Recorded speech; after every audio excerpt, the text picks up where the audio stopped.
Hello everyone, स्वागत करता हूं आप सभी का अपने यूट्यूब चैनल मैथ्स स्टडी में। आज के इस वीडियो में रेलवे ग्रुप डी के लिए मोस्ट इम्पॉर्टेंट क्वेश्चंस को देखेंगे, जो कि साथियों आपके भूगोल से संबंधित होगा। भूगोल से संबंधित आपके 2 या 3 नंबर के क्वेश्चंस अवश्य ही पूछे जाएंगे, तो इसलिए इस वीडियो को पूरा ध्यान से देखिएगा। इस वीडियो में ऐसे प्रश्न जो कवर किए गए हैं जो कि आपके एग्जाम में पूछे जाएंगे, तो आप इस वीडियो को पूरा ध्यान से देखिएगा। चलिए वीडियो को स्टार्ट करते हैं। इससे पहले मैंने आपको पार्ट 1 कराया था, 2 पार्टों में पूरा भारत का भूगोल मैंने समाप्त कर दिया है। ये जो आपका पार्ट 2 है, इसको देखने के बाद से पार्ट 1 अगर आप नहीं देखे होंगे तो जरूर जाके देखिएगा। चलिए स्टार्ट करते हैं। देखिए पहला प्रश्न क्या है कि भारत का उल्लेखित नाम इंडिया किस शब्द से लिया गया है या फिर आया है। तो साथियों देखिए राइट आंसर हो जाएगा ऑप्शन नंबर का डी, यानी कि इंडोई आपका बिल्कुल राइट आंसर हो जाएगा। याद रखिएगा ऑप्शन नंबर डी पर दिया गया है, राइट आंसर होगा। चलिए देखिए अगला प्रश्न है कि क्षेत्रफल की दृष्टि से विश्व में कौन सा स्थान भारत का कौन सा स्थान है, जो कि क्षेत्रफल की दृष्टि से। तो साथियों क्षेत्रफल की दृष्टि से 7वां स्थान है, ऑप्शन नंबर सी पर दिया गया है, राइट आंसर हो जाएगा। और याद रखिएगा जनसंख्या की दृष्टि से भारत का वर्तमान में पहला स्थान हो चुका है। अगला प्रश्न देखिए, अगला प्रश्न क्या कहता है। अगला प्रश्न है कि कर्क रेखा और भारतीय मानक समय रेखा भारत के कितने राज्यों से होकर गुजरती है। तो साथियों यह 2 राज्यों से होकर के गुजरती है। ऑप्शन नंबर बी पर 2 राज्य दिए गए हैं, राइट आंसर हो जाएगा, जो दोनों रेखाओं पर स्थित है, ये भी याद रखिएगा। और वे 2 राज्य मध्य प्रदेश और छत्तीसगढ़ है, ये भी याद रखिएगा। चलिए बढ़ते हैं अगले प्रश्न की ओर। जितना भी मैं आपको बता रहा हूँ, सारे प्रश्नों को अगर आप याद कर लेते हैं तो आपको भूगोल से संबंधित एक भी प्रश्न नहीं छूटेंगे, तो याद करते हुए चलिएगा। देखिए अगला प्रश्न है भारत का कुल देशांतरीय विस्तार लगभग कितना है। तो साथियों यह लगभग 30 डिग्री है, जो कि ऑप्शन नंबर बी पर दिया गया है, 30 डिग्री राइट आंसर हो जाएगा। याद रखिएगा। चलिए देखते हैं आपका अगला प्रश्न।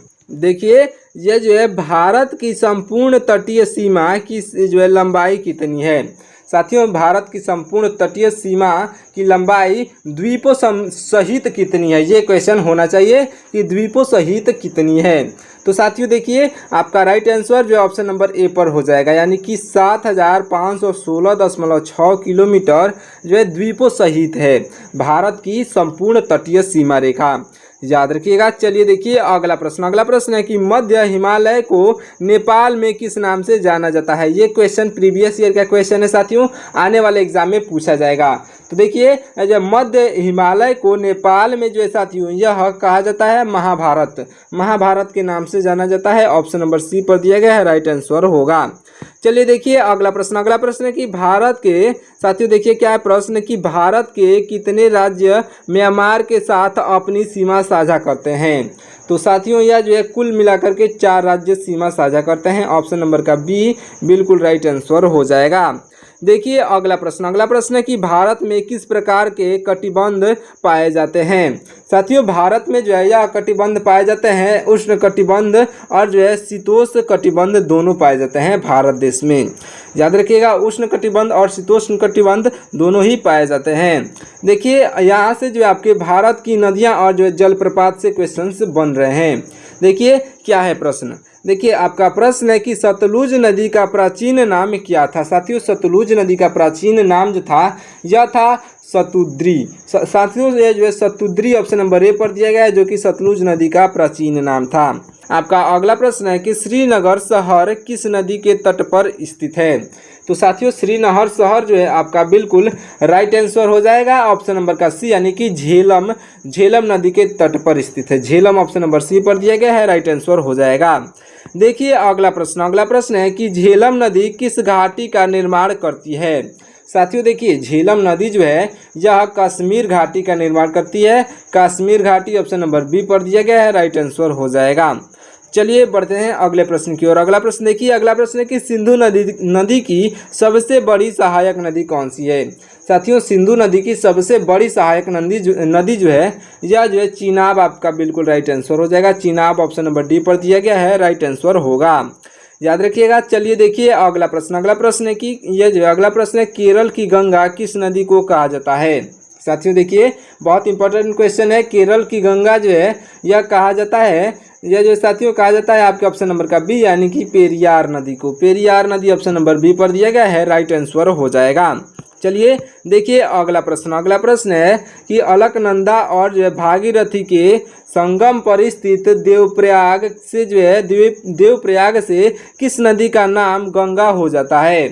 तो साथियों यह जो है आपका राइट आंसर हो जाएगा गंगा नदी का, जो कि ऑप्शन नंबर सी पर दिया गया है, गंगा नदी राइट आंसर होगा।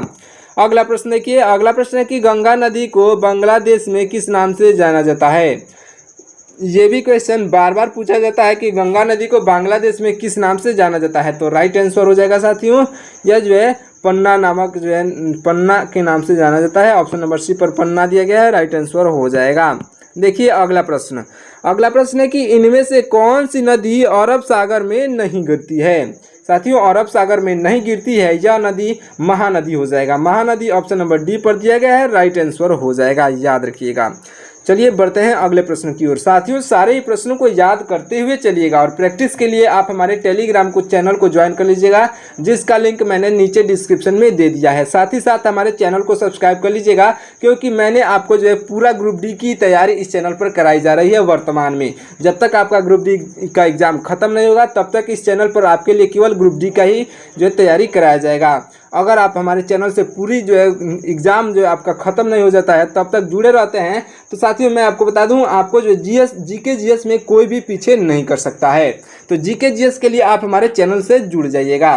देखिए अगला प्रश्न क्या है कि अगला प्रश्न है कि देखिए साथियों क्या है प्रश्न कि पश्चिम की ओर बहने वाली भारत की सबसे लंबी नदी कौन सी है? तो पश्चिम की ओर बहने वाली साथियों भारत की सबसे लंबी नदी या जो है नर्मदा नदी हो जाएगी। ऑप्शन नंबर का बी नर्मदा आपका बिल्कुल राइट आंसर हो जाएगा। चलिए देखिए अगला प्रश्न। अगला प्रश्न है कि कर्क रेखा को 2 बार काटने वाली नदी कौन सी है? तो साथियों यह नदी हो जाएगी 2 बार काटती है, यह नदी माही नदी हो जाएगी। माही नदी ऑप्शन नंबर डी पर दिया गया है, राइट आंसर होगा। चलिए देखिए अगला प्रश्न। आपका अगला प्रश्न है कि हिमाचल प्रदेश में किस नदी को या जो है चंद्रभागा के नाम से जाना जाता है? हिमाचल प्रदेश में जो है वह नदी है, तो साथियों यह नदी हो जाएगा चिनाब नदी। चिनाब नदी को जो है साथियों हिमाचल प्रदेश में चंद्रभागा के नाम से जाना जाता है, ये याद रखिएगा। देखिए अगला प्रश्न है कि विश्व का सबसे बड़ा नदी द्वीप माजुली किस नदी पर और जो है किस राज्य में स्थित है?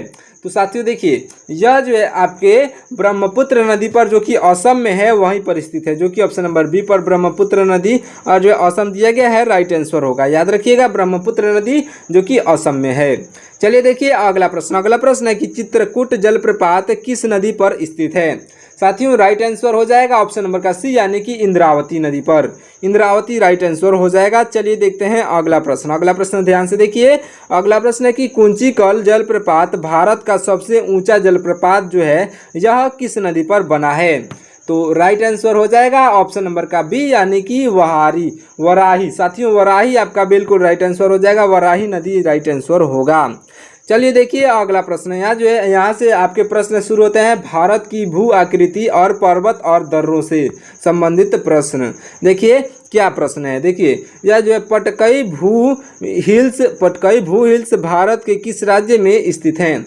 तो साथियों देखिए राइट आंसर जो है ऑप्शन नंबर ए हो जाएगा, यानी कि अरुणाचल प्रदेश आपका बिल्कुल राइट आंसर हो जाएगा।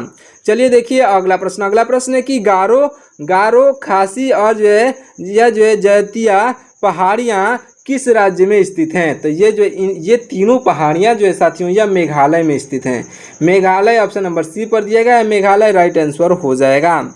देखिए अगला प्रश्न है कि भारत के किस राज्य में लोक तट झील पाई जाती है जहाँ जो है तैरते हुए द्वीप यानी कि फूमदी हैं? तो साथियों राइट आंसर हो जाएगा जहाँ पर जो है तैरते हुए द्वीप हैं, इसका राइट आंसर जो है मणिपुर में हो जाएगा। मणिपुर ऑप्शन नंबर ए पर दिया गया है, राइट आंसर हो जाएगा ऑप्शन नंबर का ए।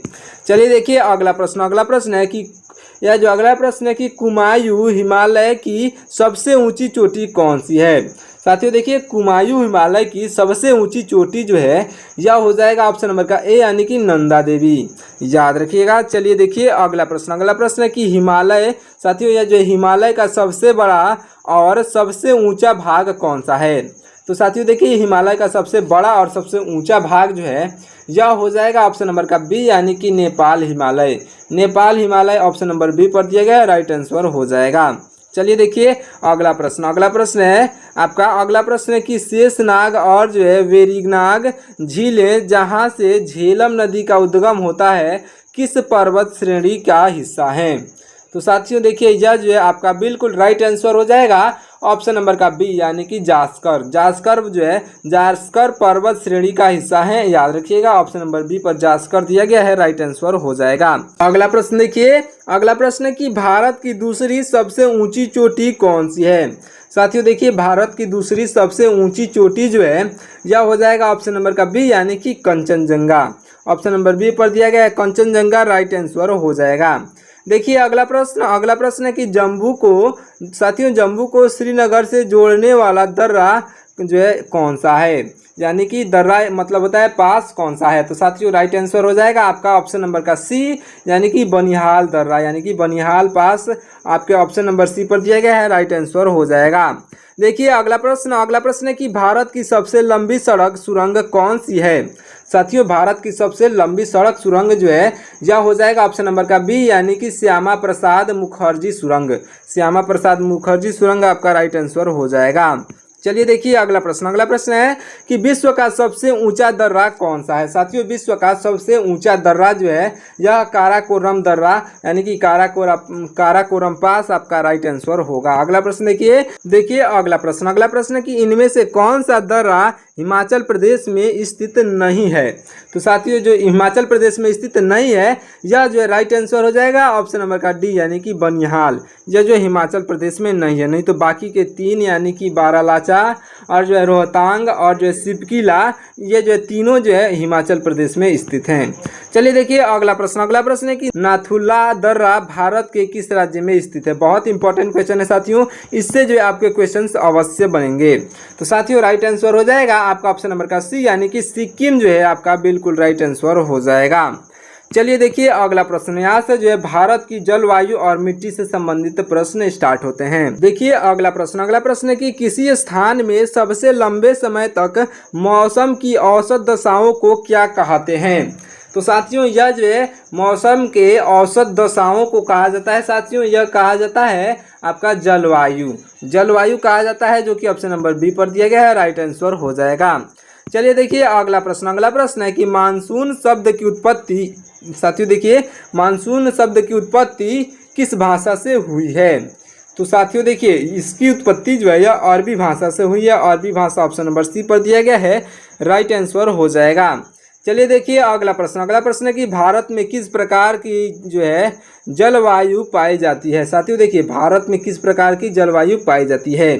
तो राइट आंसर हो जाएगा ऑप्शन नंबर का बी, यानी कि उष्णकटिबंधीय मानसूनी जलवायु। उष्णकटिबंधीय मानसूनी जलवायु ऑप्शन नंबर बी पर दिया गया है, राइट आंसर होगा। अगला प्रश्न देखिए, अगला प्रश्न है कि यह जो अगला प्रश्न है मावट की वर्षा किस जो है फसल के लिए लाभकारी होती है? साथियों देखिए मावट की वर्षा जो है यह लाभकारी होती है गेहूं के लिए। गेहूं ऑप्शन नंबर सी पर दिया गया है, राइट आंसर हो जाएगा। चलिए देखते हैं अगला प्रश्न। हमारा अगला प्रश्न है भारत में वर्षा ऋतु का सामान्य काल क्या है? साथियों देखिए भारत में वर्षा ऋतु का सामान्य काल जो होता है यह होता है जून से सितंबर के बीच में। जून से सितंबर ऑप्शन नंबर बी पर दिया गया है, राइट आंसर हो जाएगा। और याद रखिएगा इस समय पंजाब में जो है इतनी तेज़ी से बाढ़ आ चुकी है कि वहाँ पर जो एक भी घर और जो है एक भी कोई इंसान नहीं बचा हुआ है। तो उसके लिए आप दुआ कीजिए कि वहाँ पर जो है जल्द ही सब कुशल मंगल हो जाए, सब सही हो जाए। इसका जो है आपको कमेंट करके बताना है। तो ये जो है आप कमेंट में ज़रूर लिखिएगा कि वो लोग जो है जल्द ही सही हो जाएं, वहाँ का स्थान जो है जल्द ही सुरक्षित हो जाए। चलिए देखिए अगला प्रश्न है कि अरब सागर शाखा से सबसे पहले वर्षा कहाँ होती है? साथियों देखिए अरब सागर शाखा से सबसे पहले जो है वर्षा होती है यह होती है पश्चिमी घाट के पश्चिमी तट पर, जो कि ऑप्शन नंबर बी पर दिया गया है, पश्चिमी घाट के पश्चिमी तट पर आपका राइट आंसर हो जाएगा। देखिए अगला प्रश्न है कि मानसून का प्रत्यावर्तन काल क्या है? साथियों मानसून का प्रत्यावर्तन काल जो है साथियों यह है आपका ऑप्शन नंबर का सी, यानी कि सितंबर से अक्टूबर। यह जो है मानसून का प्रत्यावर्तन काल है। याद रखिएगा आपका राइट आंसर जो है हो जाएगा ऑप्शन नंबर का सी, यानी कि सितंबर से अक्टूबर। चलिए देखिए अगला प्रश्न है कि भारत में वार्षिक वर्षा का औसत लगभग कितना है। देखिए भारत में जो है वार्षिक वर्षा का औसत लगभग कितना है। तो साथियों वार्षिक वर्षा का जो है औसत जो है यह है आपका ऑप्शन नंबर का बी, यानी कि 118 सेंटीमीटर। ऑप्शन नंबर बी पर दिया गया है, राइट आंसर हो जाएगा। चलिए देखिए अगला प्रश्न है कि ईंट बनाने के लिए सबसे अधिक उपयोग मिट्टी कौन सी होती है। तो साथियों देखिए यह जो मिट्टी हो जाएगा आपका ऑप्शन नंबर का डी, यानी कि लेटेराइट मिट्टी। लेटेराइट मिट्टी ऑप्शन नंबर डी पर दिया गया है, बिल्कुल सही जवाब हो जाएगा। चलिए देखिए अगला प्रश्न है कि पीठ मृदा मुख्य रूप से किस राज्य में पाई जाती है। साथियों याद रखिएगा यह केरल में पाई जाती है, जो कि ऑप्शन नंबर बी पर दिया गया है, केरल राइट आंसर हो जाएगा। देखिए अगला प्रश्न है कि ग्रेट बैरियर रीफ किस महासागर में स्थित है। तो साथियों देखिए यह स्थित है प्रशांत महासागर में। प्रशांत महासागर ऑप्शन नंबर सी पर दिया गया है, बिल्कुल राइट आंसर हो जाएगा। देखिए अगला प्रश्न है कि काली मृदा, साथियों काली मृदा यानी कि ब्लैक सोयल किस राज्य में नहीं पाई जाती है। साथियों किस राज्य में नहीं पाई जाती है ये क्वेश्चन पूछ रहा है, तो राइट आंसर हो जाएगा केरल में। केरल में जो है यह काली मिट्टी नहीं पाई जाती है, याद रखिएगा। देखिए अगला प्रश्न है कि चाय कॉफ़ी और जो मसालों की खेती के लिए कौन सी मिट्टी सबसे उपयुक्त होती है। राइट आंसर हो जाएगा लेटेराइट मिट्टी, ऑप्शन नंबर का डी राइट आंसर हो जाएगा। देखिए यहाँ से जो है आपके भारत के उद्योग खनिज और कृषि से संबंधित प्रश्न जो है स्टार्ट होते हैं। ये जो आपका लास्ट टॉपिक है, देखिए ये जो इसमें कितने प्रश्न हैं। देखिए अगला प्रश्न है कि भारत की पहली जूट मिल की स्थापना कब हुई थी। तो साथियों देखिए जूट मिल की स्थापना भारत में पहली बार जो हुई थी 1855 में। ऑप्शन नंबर का ए यह जो है 1855 राइट आंसर हो जाएगा। अगला प्रश्न देखिए आपका अगला प्रश्न है कि भारत में नवीन औद्योगिक नीति की घोषणा कब की गई थी। तो साथियों देखिए इसकी घोषणा जो है 1991 में की गई थी, जो कि ऑप्शन नंबर डी पर दिया गया है, राइट आंसर हो जाएगा। अगला प्रश्न देखिए अगला प्रश्न है कि इनमें से कौन सा लौह इस्पात संयंत्र रूस की सहायता से स्थापित किया गया था। तो से देखिए साथियों इसका राइट आंसर जो है यह भिलाई जो है आपका बिल्कुल राइट आंसर हो जाएगा। भिलाई लौह इस्पात ऑप्शन नंबर बी पर दिया गया है, राइट आंसर होगा। अगला प्रश्न देखिए अगला प्रश्न है कि राजस्थान में चुकंदर से चीनी बनाने की कारखाना कहाँ स्थापित किया गया है। तो देखिए साथियों यह जो स्थापित किया गया था वर्तमान में नहीं है, यह जो स्थापित किया गया था 1900 कुछ सन में जो है स्थापित किया गया था, जो कि स्थापित किया गया था श्री गंगानगर में। ऑप्शन नंबर सी पर श्री गंगानगर दिया गया है, राइट आंसर हो जाएगा। अगला प्रश्न देखिए अगला प्रश्न है आपका देखिए अगला प्रश्न है कि कागज निर्माण की विधि का जो सर्वप्रथम प्रयोग किस देश में किया गया था। देखिए यह जो है चीन में किया गया था। चीन आपके ऑप्शन नंबर सी पर दिया गया है, बिल्कुल राइट आंसर हो जाएगा। देखिए अगला प्रश्न है कि भारत में सर्वाधिक लौह अयस्क यानी कि आयरन और उत्पादन करने वाला राज्य कौन सा है। तो देखिए आयरन अयस्क जो है आपका उत्पादन करने वाला राज्य यह हो जाएगा ऑप्शन नंबर का डी, यानी कि ओडिशा। ऑप्शन नंबर का डी ओडिशा जो है बिल्कुल राइट आंसर हो जाएगा। अगला प्रश्न देखिए अगला प्रश्न है कि भारत में सर्वाधिक मैग्नीज उत्पादन करने वाले जिले किन राज्यों में हैं। तो वे जिले जो है साथियों यह है आपके ऑप्शन नंबर का बी, यानी कि मध्य प्रदेश और महाराष्ट्र में। मध्य प्रदेश और महाराष्ट्र ऑप्शन नंबर बी पर दिया गया है, राइट आंसर होगा। देखिए अगला प्रश्न है कि अभ्रक के उत्पादक में भारत का विश्व में कौन सा स्थान है। तो याद रखिएगा अभ्रक के उत्पादन में भारत का विश्व में स्थान जो है यह पहला स्थान है। याद रखिएगा अभ्रक के उत्पादन में विश्व का पहला स्थान है। अगला प्रश्न देखिए अगला प्रश्न है कि टंगस्टन धातु भारत के किस राज्य में सबसे अधिक पाई जाती है। साथियों देखिए यह सबसे अधिक पाई जाती है राजस्थान में, सबसे अधिक पाई जाती है टंगस्टन धातु। याद रखिएगा ऑप्शन नंबर का ए राइट आंसर हो जाएगा। यह जो आपका लास्ट प्रश्न है, देखिए आपका लास्ट प्रश्न क्या है कि भारत में सर्वप्रथम खनिज तेल का उत्पादन कहाँ किया गया था। इसका राइट आंसर आप कमेंट करके बताइए। और इस वीडियो को यहीं पे समाप्त करते हैं, मिलते हैं किसी और वीडियो में। तब तक के लिए आप हमारे चैनल को सब्सक्राइब करके वीडियो को लाइक कर दीजिएगा। साथ ही साथ ये वीडियो अपने दोस्तों के पास भी शेयर जरूर करिएगा और जा करके इसका पार्ट 1 भी देख लीजिएगा, यह जो आपका पार्ट 2 है। तो चलिए मिलते हैं किसी और वीडियो में, तब तक के लिए बहुत बहुत धन्यवाद।